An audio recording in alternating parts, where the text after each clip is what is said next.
We're desperate. We do need jobs, and President Obama is promising to make that happen. He not only needs to make it happen for us, but for his own political survival. He will be out the door if he doesn't turn things around. He has now 14 months to turn the economy around before facing voters on Election Day 2012. Joining us is Republican presidential contender and former Senator Rick Santorum. Senator, good evening. Nice to see you. And I know that you have a very different plan or idea than the president, but is 14 months, just a curiosity, is that a window, is that so short that even if you almost have a magic wand, you can't turn things around?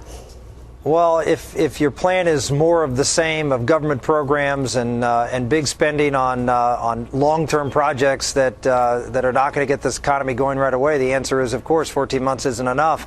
But the plan that I've put forward and that's getting a lot of support as I talk about it across America is something that would turn around this country immediately. The big problem in this country is that we're losing those good-paying jobs that made up the middle of America. When I was growing up as a kid in a steel town of western Pennsylvania, 21% of the country was involved in manufacturing. Now it's 9%. We haven't lost the innovation. We've just lost that the products being.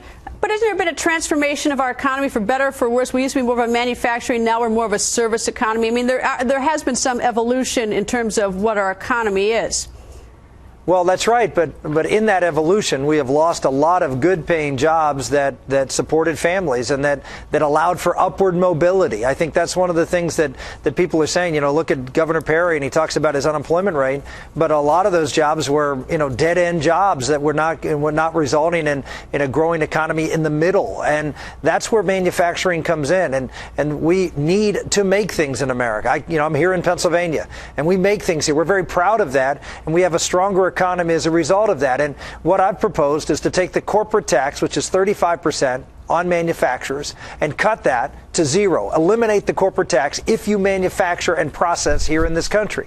That will bring a lot of those jobs back. Combine that with a plan that says if you are a manufacturer that actually did export jobs and created things and built things overseas, and you made profits, most companies have not brought those profits back because you get hit with a 35% additional tax when you bring them back. Let's cut that from 35% to 5%. Bring that money back and invest that in America.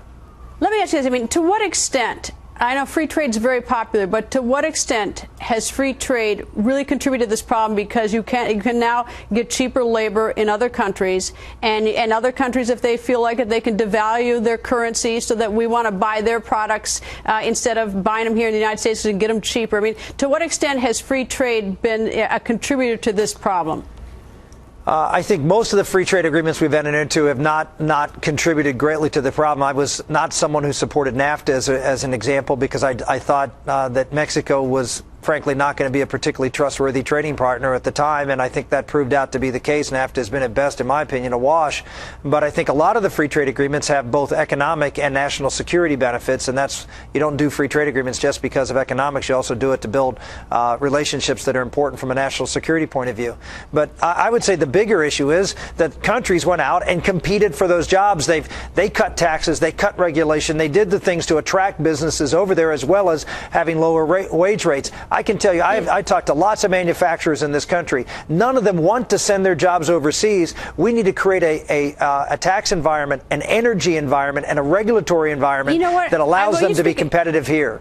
You bring up the regulatory, and I've looked at the regulations, and it's a little bit, it's nutty. It's hard to follow them. It's so complicated. I don't know how anybody exists with them. Right. But that's not tough. Let me ask you a question, sort of along the same sort of conversation I was having with Ambassador Bolton. To what extent is our failing economy here in the United States having an impact on our standing in the world and our political muscle and how we can try to make things better in the world as we seek to make things better in the world so it's safer here at home? Well, there's no question that America's might is related to our economic might. And then when we suffer economically and we're now looking at whether America is going to remain the largest economy in the world, that has an impact on America's influence in the world. And, it's not just our military might, and it's not just our economic might. It's also our, the culture that we have. All the components of America matter to the standing we have, to the respect that we have in the international community. People want to come to America, not just because of our economic might, but because of of our freedom, because of our vibrancy of our culture and our religion. I mean, all of these things are very, very important. So just to focus on the military is frankly wrong. It's important, it's essential, but all of America is important in projecting that American exceptionalism. I didn't just mean money in terms of the military, but even in terms of our products. And, the fact that we're sort of scrambling and trying to make ends meet, and our politicians are at each other's throats, and we've got China, we owe China. I mean, it begins at some point to have a little bit of an odor that doesn't. I think we perhaps might have some reflection on our standing in the world, is that we can't even handle our own internal affairs. Well, obviously, we have to get our economy up and going, most importantly, to make sure that those people who are out of work and that those who want better jobs can have them. But it does, I think you're clearly right. If it looks like America is drifting along, that's not a positive sign to our allies, and it certainly is an encouragement to our enemies. So getting our economy up and going is first important for here at home, but it's also important for America's prestige and power around the world. I think you're right on that. And, of course, that then has a bearing, I think, somewhat on our national security. But anyway, Senator, thank you. By the way, where are you tonight? I'm in State College. I'm here at the studios of AccuWeather, so I can give you the latest forecast if you want one here. No, that maybe next time. We're running out of time. I'll have you give me the hurricane report. Thank you, Senator.